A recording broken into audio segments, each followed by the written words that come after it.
అవినీతికి పాల్పడిన వారిని పట్టుకోవాల్సిన పోలీస్ అధికారులే అడ్డంగా దొరికిపోయినటువంటి పరిస్థితి భద్రాద్రి కొత్తగూడెం జిల్లా భద్రాచలం పట్టణంలో చోటు చేసుకుంది. ఈ వివరాలను ఇప్పుడు మన SR9 వాయిస్ ప్రేక్షకుల కోసం అందిస్తున్నాం.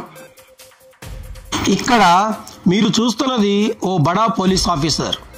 భద్రాచలంలో సిఐగా విధులు నిర్వహిస్తుంటాడు. పేరేమిటో చెప్పలేదు కదా. ఇతని పేరు బర్పాటి రమేష్. ఆమ్యామ్యాలకు అలవాటు పడేవాడని ఆరోపణలు గతంలో చాలా ఉన్నాయి. ప్రత్యేకంగా ఓ గన్మ్యాన్ను నియమించుకొని అతని ద్వారానే వసూలు చేస్తూ ఉంటాడని ఇక్కడ బాగా విమర్శలు కూడా వినిపిస్తున్నాయి. ఈ క్రమంలో కొన్ని రోజుల క్రితం గ్రావెల్ తరలిస్తున్న లారీని పట్టుకున్నాడు. అక్రమంగా తరలిస్తున్న గ్రావెల్కు కేసు లేకుండా ఉండాలంటే 30,000 లంచంగా ఇవ్వాలని ఒప్పందం కుదుర్చుకున్నాడు.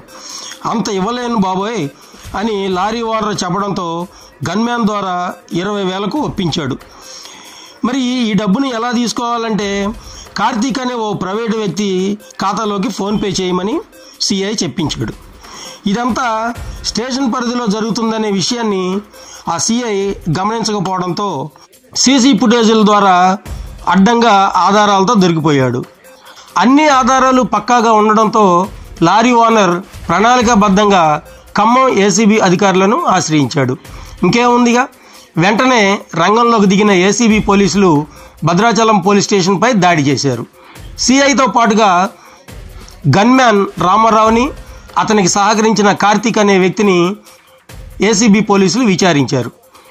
సిఐ ఆదేశాలతోనే కార్తీక్ అనే వ్యక్తి డబ్బులు తీసుకుంటున్నట్లు ఆ విచారణలో అంగీకరించారు. సిఐని అరెస్ట్ చేయడానికి వచ్చిన ఏసీబీ అధికారులతో తాను ఏ తప్పు చేయలేదని బుకాయించడం మొదలుపెట్టాడు.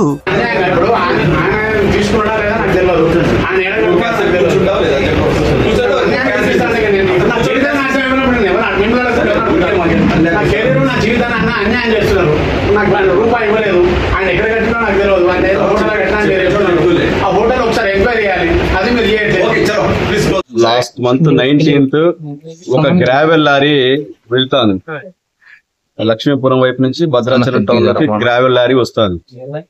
అయితే భద్రాచలం టౌన్ పోలీస్ స్టాఫ్ ఆ లారీని ఆపారు.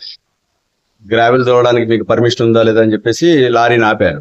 ఆపిన తర్వాత ఆ లారీని తీసుకుని స్టేషన్ తీసుకుని వచ్చారు. తీసుకొచ్చిన తర్వాత ఈ లోపల లారీ ఓనర్ కూడా వచ్చి సిఐ గారిని కలిశారు.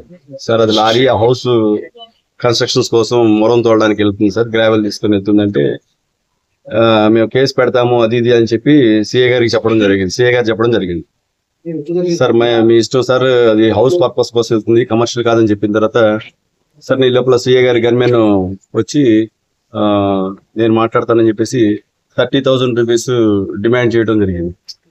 ఆ గ్రావెల్ లారీని కేసు పెట్టకుండా వదిలిపెట్టడానికి 30,000 డిమాండ్ చేయడం జరిగింది. ఈ లోపల ఆ గ్రావెల్ లారీ ఓనర్ ఉండి నేను అంత ఇచ్చుకోలేను, కావాలంటే కేసు రిజిస్టర్ చేసుకోండి, నాకు అంత పేయింగ్ కెపాసిటీ అంటే మళ్ళీ వెంటనే గన్మెన్ మళ్ళీ వెళ్ళి సిఐ గారితో మాట్లాడిన దాన్ని 20,000కి తీసుకొచ్చారు.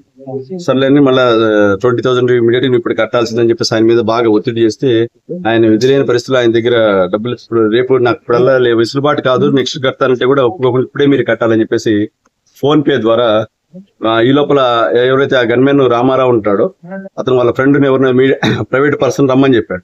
రమ్మని చెప్పిన తర్వాత అతను వచ్చాడు. అతను వచ్చిన తర్వాత ఫోన్ పే ద్వారా అతనికి 20,000 రూపీస్ అమౌంట్ అక్కడే ట్రాన్స్ఫర్ చేయించారు. ఇదే పోలీస్ స్టేషన్ ప్రెమిసెస్ లో ఫోన్ పే ద్వారా 20,000 ట్రాన్స్ఫర్ చేయించిన తర్వాత లారీని రిలీజ్ చేశారు. లారీ మీద కేసు రిజిస్టర్ చేయలేదు, ఫోన్ పే చేసింది వీడియో రికార్డింగ్ ఉంది, అంతా చేసిన తర్వాత చేశారు. తర్వాత మేము ఈరోజు మార్నింగ్ వచ్చిన తర్వాత ముగ్గురు మాకు ఎవరైతే అమౌంట్ రిసీవ్ చేసినటువంటి వ్యక్తి కార్తీక్, అమౌంట్ ఏమని చెప్పిన వ్యక్తి రామారావు, ఆ కేసు పెట్టకుండా అది రిలీజ్ చేయించినటువంటి ఇన్స్పెక్టర్ ని ముగ్గురిని కాన్ఫ్రంటేషన్ చేసి మా ఇన్వెస్టిగేషన్ చేయడం జరిగింది. రామారావుని మా మేము ఏసీబీలో ఏ కేసు చేసినా మీడియేటర్ సమక్షంలో చేస్తాం, ఓన్లీ పోలీస్ ఆఫీసర్స్ ఉండదు. ఆ మీడియేటర్ సమక్షంలో రామారావు క్లియర్ చెప్పాడు, సిఐ గారు చెప్పమంటేనే నేను అతని దగ్గర 20,000 రూపాయలు తీసుకొని మా ఫ్రెండ్ అకౌంట్ లో ఇప్పించాను చెప్పాను. This is the investigation. So ఇప్పుడు ముగ్గురిని అరెస్ట్ చేస్తాం. ఫ్రెండ్స్, మీరు వీడియోలో అయితే చూస్తున్నారు కానీ సబ్స్క్రైబ్ చేయడం మర్చిపోతున్నారు. దయచేసి ఇంతవరకు మా ఛానల్ను సబ్స్క్రైబ్ చేయని వారు ఎవరైనా ఉంటే దయచేసి సబ్స్క్రైబ్ చేయండి. మరికొన్ని వీడియోలు చేయడానికి నాకు ప్రోత్సాహాన్ని ఇవ్వండి. Thank you.